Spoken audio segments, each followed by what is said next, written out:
Hello everyone. Today, I want to talk about something with a provocative title, but I want to be upfront about something before we get into it. This is not a video about superfoods to avoid or a list of ingredients to memorize and fear. It is not fear-mongering, and it is not about perfect eating.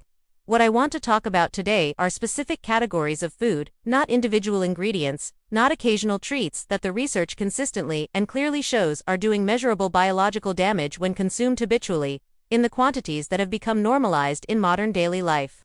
There is a difference between something being imperfect and something being actively destructive. Today, I want to draw that line clearly. The first category is ultra-processed food, and I want to be precise about what that means, because the term gets used loosely. Ultra-processed foods are not just foods that are unhealthy or high in calories.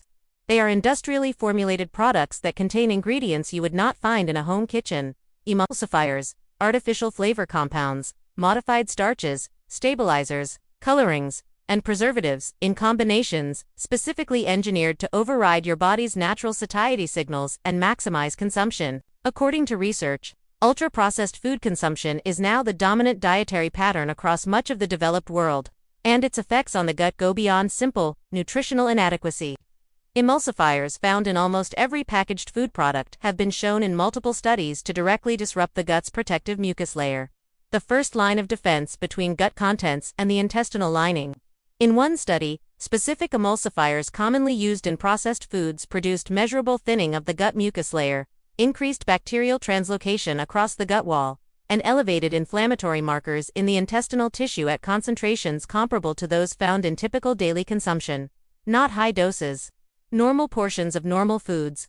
The gut does not recognize these compounds as food. It recognizes them as disruption. The second category is refined seed oils consumed in the quantities typical of a modern diet. This one is more nuanced, and I want to be careful not to oversimplify it. The issue is not that these oils are poisonous in small amounts. The issue is the ratio, specifically the ratio of omega-6 to omega-3 fatty acids that the modern diet has produced. A healthy physiological ratio is roughly 4 to 1. The average modern diet delivers something closer to 20 to 1, or in some cases, significantly higher. This matters because omega-6 fatty acids, while essential in appropriate amounts, are pro-inflammatory precursors when they dominate the ratio.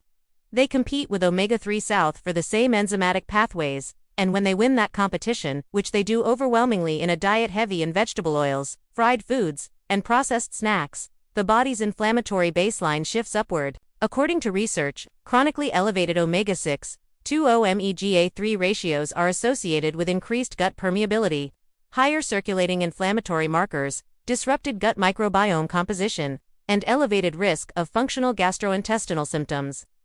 In one study, correcting the ratio through dietary change alone, reducing refined oil intake and increasing omega-3 sources produced measurable reductions in intestinal inflammation and gut permeability markers within 6 weeks.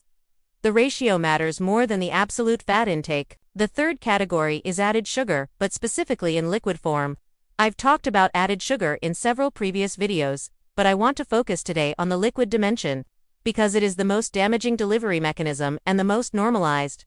Sugary drinks including fruit juices, flavored coffees, energy drinks, sports drinks, and sodas deliver large concentrations of fructose and glucose directly into the small intestine without the fiber, protein, or fat that would slow absorption in a whole food context. The result is an extremely rapid glucose spike, an overshooting insulin response, and in the case of high fructose specifically, a metabolic burden on the liver that is largely bypassed in whole food consumption. According to research, liquid fructose consumption bypasses the appetite-regulating mechanisms that solid food activates, meaning you can consume significant caloric load in liquid form without the satiety signals that would ordinarily prevent overconsumption. In one study, participants who consumed equivalent calories in liquid versus solid form reported significantly lower satiety, consumed more at the subsequent meal, and showed higher postprandial inflammatory markers. But beyond the metabolic picture, the gut impact is direct.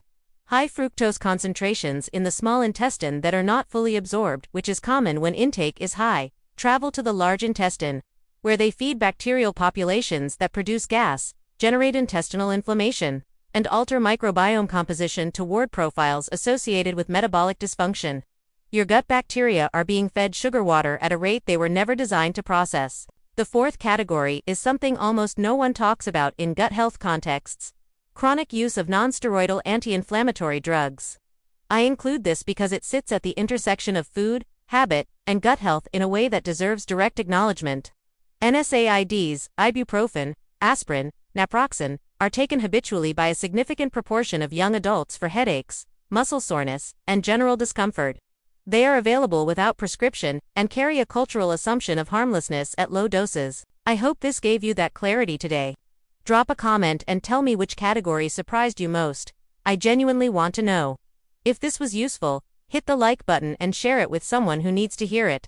And if you're new to NutriFlow, this is exactly the kind of content we make here. Subscribe, hit the bell, and I'll see you in the next one.